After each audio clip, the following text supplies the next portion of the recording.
Welcome to the channel. Today I'm going to show you how to import data from Notion into Confluence. Ladies and gentlemen, we are here in Confluence. Make sure that you do have your Confluence account set up.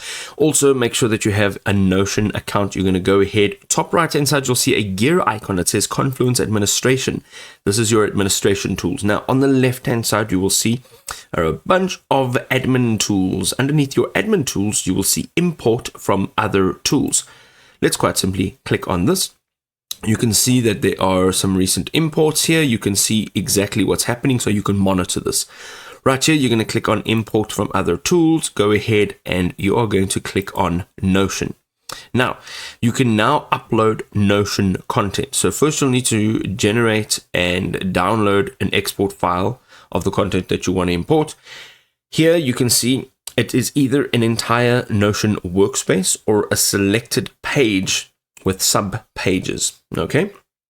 Over here, it gives you some additional guidance. It says to get an export file from Notion, you can go to the page that you want to export. You can open the menu and select export. You'll have to export it in HTML, and once you've exported it in HTML, you can go ahead and you can upload it here. So you can either drag and drop it, or you can just click on this. It'll open your files on your computer. Now, once you've done that, you will be able to see which space you are going to add it in. So let's go and add this Notion content. All right, let's go ahead and click on next on the bottom right. Here you will choose your space name. So you'll now have to name the new Confluence space that you will import your content to. You'll also have to now just have a look at some permissions. So we're going to just use the default space permissions. Let's create a new name here.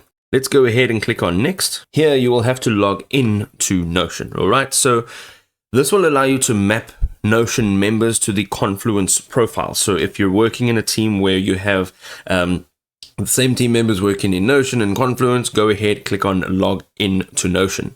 Here you will just see that there are different permissions.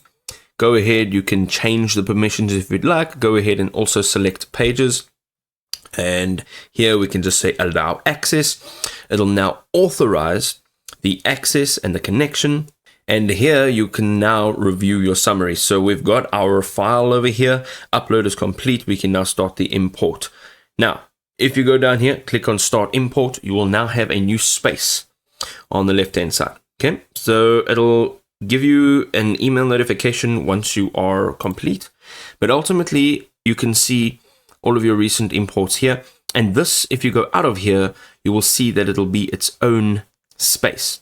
So if you go and give it a few seconds, once it's updated, you'll be able to see this as a complete space operating all on its own. All right, you can now go into spaces and you'll be able to say view all spaces. And over here, you'll see here is Notion data. You can now go in here, and here is the data that I imported from Notion.